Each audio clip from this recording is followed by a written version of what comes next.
السلام عليكم ورحمة الله تعالى وبركاته.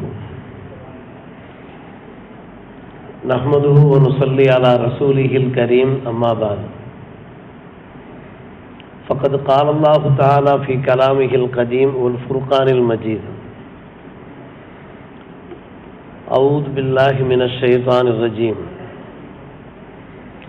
وكذلك أخذ ربك إذا أخذ القرى وهي ظالمة إن أخذه أليم شديد. آمنا بالله صدق الله مولانا العلي العظيم. اللهم صل على سيدنا محمد طب القلوب ودوائها وعافية الأبدان وشفائها ونور الأبصار وضيائها وعلى آله وصحبه وسلم. மேலான பெரியோர்களே, சகோதரர்களே, அல்லாஹ்வின் நல்லடியார்களே, அல்ஹம்துலில்லாஹ், புனித ஷவ்வால் மாதம் 2ஆம் வார ஜும்மா தொழுகையை நிறைவேற்றுகிற வாய்ப்பை அல்லாஹ் நமக்கு வழங்கியிருக்கிறான். இன்றைய தினம் நாம் நிறைவேற்றுகிற நல்ல அமல்கள், இபாதத்துகள், ஆமால்களை அல்லாஹ் கபூல் செய்து பொருந்து கொள்வானாக. வாழும் காலம் பரிசுத்த முஸ்லிம்களாக வாழ்ந்து உலகிலிருந்து விடைபெறுகிற போது நல்லவர்களாக, சாலியன்களாக அல்லாஹுவை சென்று அடைகிற அரும் பாக்கியத்தை நமக்கும் நம்முடைய குடும்பத்தினர், உற்றார், உறவினர், ஊரார், உம்மத்தார் அத்தனை பேருக்கும் அல்லாஹ் ரப்புல் ஆலமீன் அளித்த அருள் புரிவானாக. ஆமீன் யா ரப்பல் ஆலமீன். அன்புக்குரிய பெரியோர்களே, சகோதரர்களே, குர்ஆனிலே அல்லாஹ் பல இடங்களில் எந்த ஒரு பிரச்சனையாக இருந்தாலும் அந்த பிரச்சனைகள் தீர்வதற்கு, முடிவுக்கு வருவதற்கு சாத்வீகமான முயற்சிகளை செய்து கொண்டே இருங்கள், உழைப்புகளை வழங்கியவாறு இருங்கள். முயற்சிகளுக்கு மத்தியிலே என்னிடத்திலே கேளுங்கள், உங்களுக்கு நான் தர தயாராக இருக்கிறேன் என்று அல்லாஹ் வாக்களித்திருக்கிறான். உதுஊனி அஸ்தஜிபு லக்கும், என்னிடத்திலே துஆ கேளுங்கள், நான் உங்களுடைய கோரிக்கைகளை நிறைவேற்றுகிறேன், அங்கீகரிக்கிறேன் என்று. அல்லாஹ்விடத்திலே நாம் கேட்காமல் இருக்கக்கூடாது, துஆ செய்யாமல் இருக்கக்கூடாது. குடும்பத்திலே பல சங்கடங்கள் இருக்கலாம், சமுதாயத்திலே சங்கடங்கள் இருக்கலாம், ஒட்டுமொத்த உம்மத்தார்களுக்கும் பல பிரச்சனைகள் இருக்கலாம். எல்லாவற்றுக்கும் தீர்வுகள் இருக்கின்றன. அந்த தீர்வுகளை அடைவதிலே நாம் முனைப்பு காண்பித்துக் கொண்டே இருக்க வேண்டும். இன்றைக்கு ஒரு மிகப்பெரிய சங்கடமாக உம்மத்தை இஸ்லாமியாவுக்கு ஒரு பிரச்சனையாக அமைந்திருப்பது வக்ஃப் சட்ட திருத்த மசோதா. இந்திய முஸ்லிம்கள், கோடிக்கணக்கான முஸ்லிம்கள் இந்த மசோதா நிறைவேற்றப்பட்டதிலிருந்து ஆழ்ந்த கவலையிலே இருந்து கொண்டிருக்கிறார்கள். நமது மத்திய அரசாங்கம் இது போன்ற பிரச்சனைகளை கிளப்பிக் கொண்டே இருக்கிறார்களே, சிறுபான்மையினருக்கு எதிராக, முஸ்லிம்கள், ஏனைய இதர மதத்தை சார்ந்தவர்களுக்கு எதிராக இப்படி சில தீர்மானங்களை நிறைவேற்றியவாறு இருக்கிறார்களே என்கிற கவலையிலே ஆழ்ந்து போயிருக்கிறார்கள். நாம் ஏதாவது சில முயற்சிகள், முன்னெடுப்புகள் செய்து கொண்டே இருக்க வேண்டும். என்ன காரணம் என்று கேட்டால், முன்னோர்கள், நல்லோர்கள் தாங்கள் சிரமப்பட்டு சம்பாதித்த செல்வங்களை ஏழை எளியோருடைய நன்மைகளுக்காக வேண்டி வக்ஃப் செய்துவிட்டு சென்றார்கள். காலம் பூராவும் அதன் மூலமாக தங்களுக்கும் தங்களுடைய குடும்பத்தினருக்கும் நன்மைகள் கிடைத்துக் கொண்டிருக்க வேண்டும், சதக்கா ஜாரியாவாக இருக்க வேண்டும் என்கின்ற உயர்ந்த நோக்கத்தில் யாருக்காக அவர்கள் வக்ஃபு செய்தார்களோ அவர்களை சென்று அந்த வக்ஃபு சொத்துக்கள் அடைய வேண்டுமா இல்லையா? நம்முடைய மார்க்கத்தின் சட்டம் அதுதானே. வக்ஃபு சட்டம் என்பது சாதாரணமான ஒரு விஷயம் அல்ல. ஒரு சொத்தை அல்லது ஒரு பணத்தை ஒரு மதரசாவுக்கு, ஒரு ஜாமியா மஸ்ஜிதுக்கு, ஒரு ஸ்தாபனத்திற்கு வக்ஃபு செய்து விட்டால் அதில் யாரும் கை வைக்க முடியாது, அதில் தலையிட முடியாது என்பதுதான் நம்முடைய ஷரியத்தின் சட்டம். அருமை சகோதரர்களே, நல்லவர்களை சென்று சேர்ந்து கொண்டே இருக்க வேண்டும். தீயவர்கள் யாரும் அதில் அனுபவிக்காமல் பார்த்து கொள்ள வேண்டும். இது இஸ்லாமிய ஷரியத்து சட்டம்.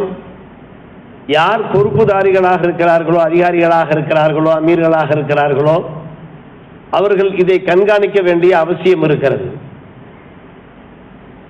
முன்னோர்கள் பின்னால் வரப்போகிற நல்லவர்களுக்காக வேண்டி எந்த செல்வங்களை வக்ஃபு செய்துவிட்டு சென்றார்களோ அந்த நல்லவர்களை சென்று சேர்ந்து கொண்டே இருக்க வேண்டும் என்பது இறைமறையினுடைய ஒரு சட்டமாகவே இருக்கிறது. அருமை சகோதரர்களே,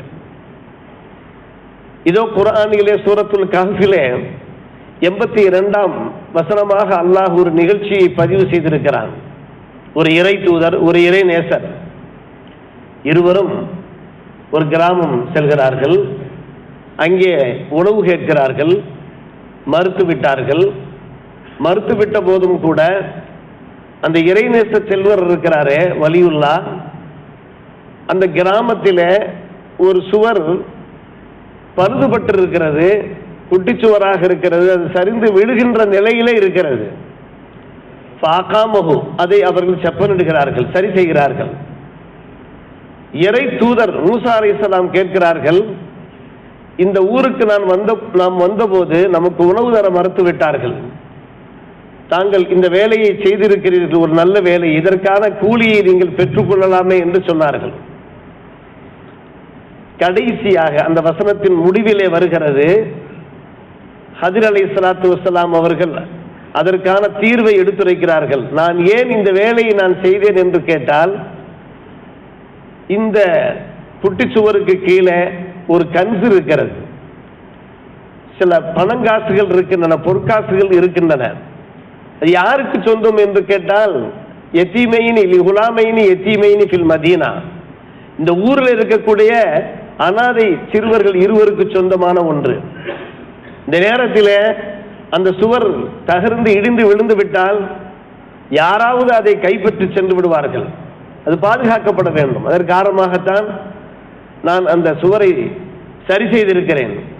பின்னால் அந்த யத்தீமுகள் பருவமடைந்ததற்கு பின்னாலே அவர்களை சென்று அது சேர வேண்டும். இது ரஹமத்தம் ரப்பிக்க, உம்முடைய ரப்பின் மூலமாக உண்டான ஒரு அருள்படை என்று ஹதிர் அலைஹிஸ்ஸலாம் பேசுகின்ற அந்த விஷயம் சூரத்துல் கஹ்ஃபிலே பதிவாயிருக்கிறது.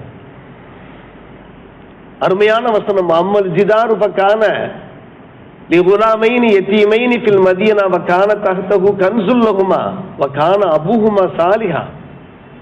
இந்த இரு ஏழை சிறுவர்களுடைய தந்தை ஒரு நல்ல மனிதர். தம்முடைய பிள்ளைகளுக்காக வேண்டி அதை சேவித்து விட்டு பாதுகாத்து விட்டு சென்றிருக்கிறார். பாராத ரப்புக்கு, ரப்பின் திட்டம் என்ன?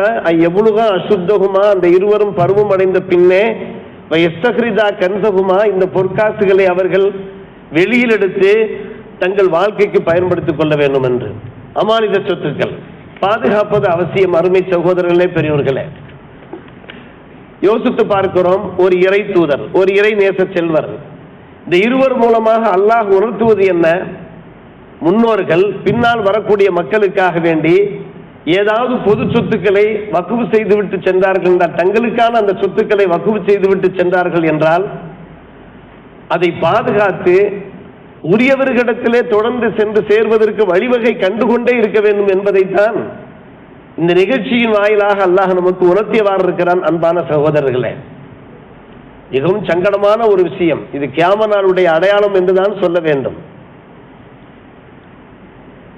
லட்சக்கணக்கான கோடிக்கணக்கான அந்த வக்ஃபு சொத்துக்கள் ஆக்கிரமிக்கப்படுவது, கபலீகரம் செய்யப்படுவது, அது கியாம நாளுடைய ஒரு அடையாளம்.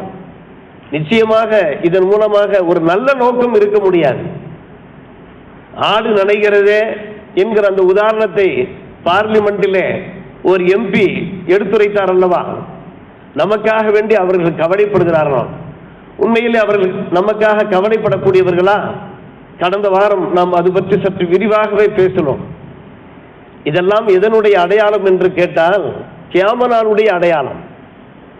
ஏழை எளியோருக்கான, இறை இல்லங்களுக்கான, மார்க்க ஸ்தாபனங்களுக்கான அந்த சொத்துக்களை அபகரிப்பது என்பது, ஆக்கிரமிப்பது என்பது அது மிகப்பெரிய பாவம், கொடிய குற்றம்.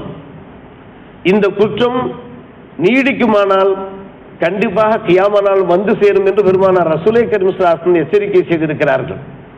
இந்த எச்சரிக்கைகளை அத்தனை பேருமே நினைவில் கொள்ள வேண்டும். இதோ ஹதீஸ் ஷரீஃபிலே, துர்முதி ஷரீஃபிலே காணப்பட்டிருக்கிறது. 14 அடையாளங்கள் சொல்கிறார்கள் நபிகள் நாயகம் ஸல்லல்லாஹு அலைஹி வஸல்லம் அவர்கள். வரிசையாக இதத்துஹிதல் ஃபையு தூலா வல் அமானத்து மகனமா வஸ்ஸகாத்து மகரமா வத்து உல்லிமல் கைரி தீன் வஅதா ரஜுல் இம்ராஅதா வஅக்க உம்மா வஅதனா சதீகா வஅக்ஸா அபா. இப்படியே இந்த நீண்ட ஹதீஸ், அந்த 14 அடையாளங்களும், இந்த 14 அடையாளங்களும் கியாம நாளுக்கான அடையாளங்களும் இன்றைக்கு இந்த பூமியிலே அரங்கேறி கொண்டிருப்பதை பார்க்கிறோம். நமக்கு அச்சமாக இருக்கிறது, திடுக்கமாக இருக்கிறது. கியாம நாள் நெருங்கி விட்டதோ, இன்னும் கொஞ்ச காலம்தான் நாம் இந்த உலகத்திலே வாழ்வோமோ, அடுத்தடுத்த தலைமுறைகள் எவ்வளவு காலம் வாழ போகிறார்கள், நம்முடைய பிள்ளைகள், பேர பிள்ளைகள் எதிர்காலம் எப்படி என்று சிந்திக்கின்ற அளவுக்கு கியாம நாளுடைய அடையாளங்கள் இப்படி ஒவ்வொன்றாக வெளிப்பட்டு கொண்டே இருக்கிறது. என்றால் என்ன அர்த்தம்? இந்த விஷயங்களை எதிர்த்து நாம் அஹிம்சா வழியிலே போராட வேண்டும் என்பதைத்தான் ஹதீஸின் வாயிலாக நமக்கு உணர்த்தப்பட்டு கொண்டிருக்கிறது. அந்த 14 அடையாளங்கள், பொது சொத்துக்களிலே முறைகேடு ஏற்பட்டால், அமானிதம் துஷ்பிரயோகம் செய்யப்பட்டால், ஜகாத் பணத்தை சுமையாக கருதினால், ஜகாத் கொடுப்பதை சுமையாக கருதினால், மார்க்கத்தை கற்கின்றவர்கள் மார்க்கத்தின் நோக்கம் இல்லாமல் சுயநல அடிப்படையிலே மார்க்கத்தை கற்றால், தங்களுடைய மனைவிமார்களுக்கு அடிபணிந்து விட்டு தாய் தந்தையரை வெறுத்து ஒதுக்கினால், இதெல்லாம் கியாம நாளுடைய அடையாளம். ஒவ்வொன்றாக நண்பர்களை பக்கத்திலே வைத்துக் கொள்வது, பெற்றோரை தள்ளி வைப்பது, அதே போன்று மஸ்ஜிதுகளில் வீண் பேச்சுக்கள் பேசப்பட்டாலும், தகுதியற்றவர்கள் தலைமைக்கு வந்தால், தகுதி உள்ளவர்கள் ஒதுக்கப்பட்டால், அதே போன்று யாராவது ஒருவருடைய தீமையை பயந்து அவரிடமிருந்து ஒதுங்கி சென்றால், இவன் ஒரு முரடனாக இருக்கிறான், ஒரு கயவாளியாக இருக்கிறான், ஒரு ரவுடியாக இருக்கிறான், இவரிடத்தில் வைத்துக் கொள்ளக்கூடாது என்கின்ற அடிப்படையில் ஒதுங்கி செல்கின்ற ஒரு நிலைமை ஏற்பட்டால், இசை, அந்த இசைக்கு ஏற்ப பிள்ளைகள் நடனமாடினால், அதே போன்று மது குடிப்பு இருக்கிறதே அது அதிகமாகிக் கொண்டே போனால், முன்னோர்கள் நல்லோர்கள் இருப்பார்கள், அவர்களை பின்னால் வரக்கூடியவர்கள் ஏசினால் பேசினால், அவர்களை பற்றி அவதூறு எடுத்துரைத்தால், இப்படியே வரிசையாக வருகிறது 14 அடையாளங்கள். நான் சொல்ல சொல்ல நீங்கள் யோசித்திருப்பீர்கள், இது போன்ற விஷயங்கள் இன்றைக்கு நடைமுறையிலே நடந்து கொண்டிருக்கிறதா இல்லையா? அல்லாஹ் நம்மை பாதுகாக்க வேண்டும். இப்படி நடந்தால் என்ன ஆகும்? இது போன்ற இந்த காட்சிகள் அரங்கேறினால் இந்த பூமியிலே என்ன நடக்கும்? ஹதீஸின் முடிவிலே பெருமானார் ரசூலே கரீம் ஸல்லல்லாஹு அலைஹி வஸல்லம் பேசுகிறார்கள், கீழ்காணும் ஆபத்துக்கள் உண்டாகும். என்ன ஆபத்து? சிவப்பு நிற அனல் காற்று வீசும். காற்று கடுமையாக வீசும், அது சிவப்பு நிறமாக இருக்கும். இது ஹதீஸ் ஷரீஃபில் உள்ளது. அதே போன்று பூமி பிளக்கிறது, பூகம்பம் ஏற்படுவது, எரிகற்கள் வீசப்படுவது, உருமாற்றம் ஏற்படுவது, இது போன்ற அந்த தண்டனைகள், இது போன்ற சோதனைகள் உண்டாகிவிடும். இந்த 14 அடையாளங்கள் வெளிப்பட்டு விட்டால் இது போன்ற சோதனைகள் ஆங்காங்கே ஏற்படத்தானே செய்கிறது. பூமி பிளக்கிறதா இல்லையா? அனல் காற்று வீசுகிறதா இல்லையா? சமீபத்திலே கடுமையான மழைக்கு மத்தியிலே அந்த இடி விழுந்ததின் பேரிலே பீகாரில் 25 பேர் உயிரிழந்திருக்கிறார்கள். அருமை சகோதரர்களே, இதெல்லாம் இறைவனுடைய சோதனை. யோசித்து பார்க்க வேண்டும். ஒவ்வொரு மாநிலத்திலேயும் ஒவ்வொரு நாட்டிலேயும் ஒவ்வொரு வகையான சோதனைகள் நிகழ்ந்தவாறு இருக்கிறது என்றால் இந்த ஹதீஸ் மெய்யாகி கொண்டிருக்கிறது, உண்மையாகி கொண்டிருக்கிறது. பெருமானார் ரசூலே கரீம் ஸல்லல்லாஹு அலைஹி அவர்கள் உதாரணம் காண்பித்து பேசினார்கள். பாசி மாலை இருக்கிறதே, அந்த பாசி மாலையை அருந்து விட்டால் அந்த பாசி மணிகள் எப்படி ஒவ்வொன்றாக உருண்டு வந்து விழுகுமோ, இதை பெருமானார் அன்றைய காலகட்டத்திற்கு ஏற்ப உதாரணம் சொன்னார்கள். இப்போது இதே தஸ்பீ மணி எடுத்துக்கொள்ளுங்கள். தஸ்பீவினுடைய மேல் பக்கம் அருந்து விட்டால் அதை நாம் பிடித்துக் கொண்டிருக்கிறது ஒவ்வொன்றாக அது தானாகவே உருண்டு கீழே விழுமா இல்லையா? இது போன்றுதான் ஆபத்துக்கள் வந்து கொண்டே இருக்கும் என்கிறார்கள் நபிகள் நாயகம் ஸல்லல்லாஹு அலைஹி வஸல்லம். பாசி மாலையிலே பாசி மாலையை அருந்து விட்டால் அந்த பாசி மணிகள் எப்படி ஒவ்வொன்றாக அருந்து விழுந்து உருண்டோடுகிறதோ வரிசையா 1 by 1, அதே போன்றுதான் இந்த சோதனைகள் உண்டாகும் என்று நபிகள் நாயகம் ஸல்லல்லாஹு அலைஹி வஸல்லம் எச்சரிக்கை செய்கிறார்கள். அன்பான பெருமக்களே, கொரோனா காலகட்டங்களிலே இது போன்ற அந்த வேதனைகளையும் சோதனைகளையும் நாம் பார்த்திருக்கிறோம். இதை நாம் விலக்கி சொல்ல வேண்டிய அவசியம் இல்லை. யோசித்து பாருங்கள் அன்பான பெருமக்களே, இந்த வக்ஃப் சொத்துக்கள் இருக்கின்றனவே, யாருக்காக இந்த வக்ஃப் சொத்துக்கள் எழுதப்பட்டன? உதாரணமாக மதரசாவுக்காக வேண்டி எழுதப்பட்டிருக்கிறது என்றால், மதரசாவிலே ஏழை மாணவர்கள் ஓத வருவார்கள். அந்த ஏழை மாணவர்கள் அதை பயன்படுத்திக் கொள்ள வேண்டும் என்பதற்காக. இது போன்ற வக்ஃப் சொத்துக்கள் வறுமையிலே வாடுகின்ற ஏழை பெண்கள், ஏழை குமர்கள் இருக்கிறார்கள், விதவை பெண்மணிகள், விடோக்கள் இருக்கிறார்கள்.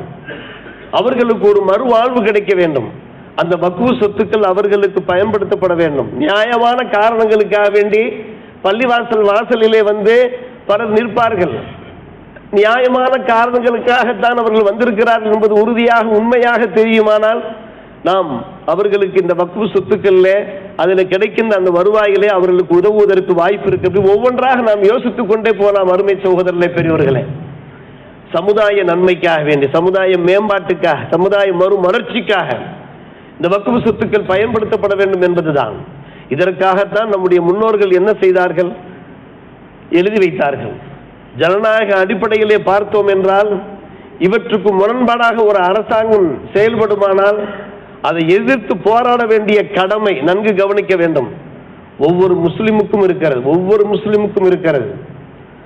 நம்முடைய வீட்டை, நம்முடைய சொத்தை, நம்முடைய கடைகளை ஒருவர் அபகரிக்க நினைத்தார் என்றால் நாம் எப்படி எதிர்த்து போராடுவோமோ, விட்டு கொடுக்க மாட்டோமோ, அதே போன்றுதான் இது அல்லாஹ்வுடைய சொத், வக்ஃப் சொத். இந்த வக்ஃப் சொத்துக்கள் அபகரிக்கப்பட முயற்சிக்கிற போது ஒவ்வொரு முஸ்லிமின் மீதும் அதை எதிர்த்து அறவழியிலே போராடுவது அவசியமாக இருக்கிறது, ஜனநாயக அடிப்படையில். இதற்காகத்தான் அன்பான பெருமக்களே, சற்றேறக்குறைய ஒரு வருடத்திற்கு மேலாக ஆங்காங்கே போராட்டங்கள் நடைபெற்றவாறு தான் இருக்கிறது, போராட்டங்கள் நடைபெறாமல் இல்லை. இத்தனை போராட்டங்களுக்கு மத்தியிலே அன்பான பெருமக்களே என்ன செய்திருக்கிறார்கள்? அந்த மசோதாவை மத்திய அரசாங்கம் பார்லிமெண்டிலே, மக்களவையிலே நிறைவேற்றிருக்கிறார்கள் என்றால் கொஞ்சம் யோசித்து பாருங்கள். இதில் ஆட்சியாளர்களுடைய அடக்குமுறை தெரிகிறது. நாங்கள் என்ன வேண்டுமானாலும் பண்ணுவோம், நீங்கள் தலை வணங்கித்தான் ஆக வேண்டும், கட்டுப்பட்டுத்தான் ஆக வேண்டும். அவருடைய அந்த அடக்குமுறைகள் நாளுக்கு நாள் அதிகமாகிக் கொண்டே போகிறது. ஒவ்வொரு பிரச்சனையாக அவர்கள் கிளப்பிக் கொண்டே இருக்கிறார்கள், அதிகரித்துக் கொண்டே போகிறது.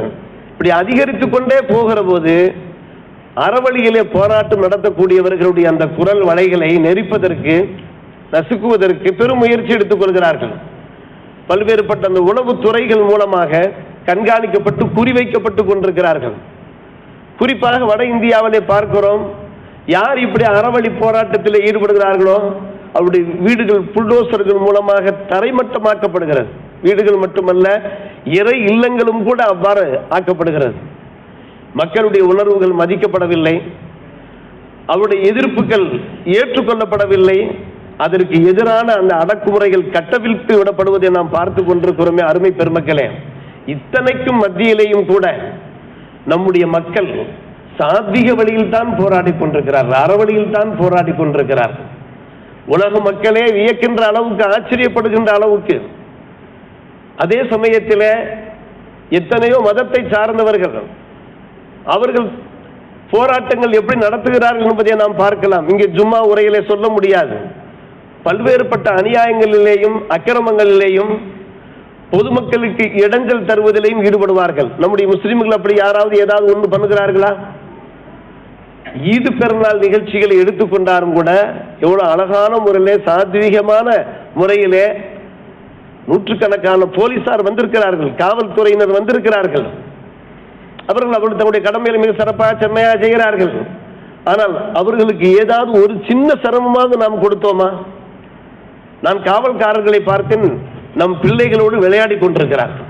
பள்ளிவாசல் தெருவில் நான் நுழைகிற போது நம்முடைய பிள்ளைகள், முஸ்லிம் பிள்ளைகள் அங்கே அந்த ஈது பெருநாள் திடலிலே அவர்கள் இனிப்பு மிட்டாய்களை வாங்கி சாப்பிட்டுக் கொண்டிருக்கிறார்கள், அவரிடத்தில் பேசிக் கொண்டிருக்கிறார்கள். அவர்களே ஆச்சரியப்படுகிற அளவுக்கு இப்படித்தான் நம்முடைய மக்கள் அஹிம்சா வழியிலே போராடி கொண்டிருக்கிறார்கள். இதை மக்கள் அனைவரும் பார்த்து கொண்டுதான் இருக்கிறார்கள். அருமை சகோதரர்களை, பெரியோர்களை, இதற்கான போராட்டங்களை நாம் முன்னெடுக்க வேண்டிய ஒரு கட்டாயத்திலே நாம் இருந்து கொண்டிருக்கிறோம். ஒரு பக்கம் நாம் போராட்டங்கள் பண்ணுகிறோம், மறுபக்கம் அருமை சகோதரர்களை, பெரியோர்களே, இது நம்முடைய அடிவயிற்றிலே கை வைக்கப்படுகிறது, நம்முடைய வாழ்வாதாரத்திலே கை வைக்கப்படுகிறது. நாம் என்று மட்டும் நீங்கள் பார்க்காதீர்கள். நம்முடைய முஸ்லிம்கள் யார் ஏழை எளியவர்கள் இருக்கிறார்கள், வறுமை கோட்டுக்கு கீழே யார் இருக்கிறார்கள், விதவைகள் யார் இருக்கிறார்கள், அவர்களுக்கான அந்த உரிமைகள் பறிக்கப்பட்டு கொண்டிருக்கிற அந்த கன்றாவை பார்த்து கொண்டு நாம் காணாது இருக்க முடியுமா? கொஞ்சம் யோசியுங்கள் அருமை சகோதரர்களை, பெரியவர்களே. எனவே நாம் ஒரு பக்கம் போராட்டங்களில் ஈடுபடுகிறோம், மறுபக்கம் அல்லாஹ்விடத்திலே மனமுருகி கண்ணீர் மல்க இறைஞ்ச வேண்டும். யா அல்லாஹ், இந்த மார்க்கத்தை நீ காப்பாற்று, இந்த மார்க்கத்திற்காக வக்குபு செய்துவிட்டு சென்றார்களே அந்த வக்குபு சொத்துக்களை காப்பாற்று. இந்த வக்குபு சொத்துக்கள் மூலமாக எங்களுடைய மூதாதையர்கள், முன்னோர்களுக்கு நன்மைகள் தொடர்ந்து சென்று சேர்ந்து கொண்டே இருக்க வேண்டும். யா அல்லாஹ், வக்குபு சொத்து என்பது உன்னுடைய சொத்தாயிற்றே. யா அல்லாஹ், நீங்கள் தஹஜ்ஜத் தொழுதுவிட்டு முக்கியமாக துஆ கேட்க வேண்டும். இது ஒரு சாதாரணமான ஒரு விஷயம் அல்ல, கேட்டுவிட்டு கேளாமல் நாம் சென்றுகின்ற ஒரு விஷயம் அல்ல. எனவே அருமை சகோதரர்கள், ஒரு கவலையோடு நாம் அல்லாஹ்விடத்தில் கேட்க வேண்டும். இதன் காரணமாகத்தான் தமிழ் மாநில ஜமாத் உலமா சபை உள்ளிட்ட பல்வேறுபட்ட இயக்கங்கள் எல்லோரும் ஒன்று சேர்ந்து இன்றைய தினம் அவர்கள் போராட்டங்களை முன்னெடுத்திருக்கிறார்கள்.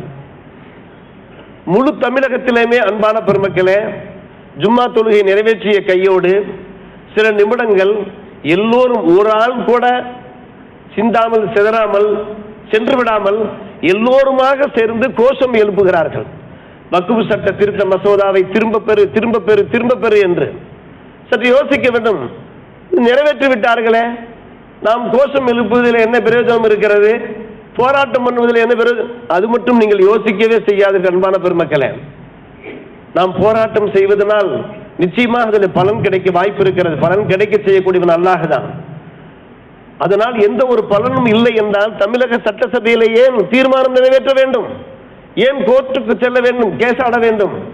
ஆம், நாம் தொடர்ந்து போராட்டங்கள் நடத்துகின்ற போது, முன்னெடுக்கிற போது நிச்சயமாக மத்திய அரசாங்கம் அதை திரும்ப பெறுவதற்குண்டான ஒரு வாய்ப்பு இருக்கிறது.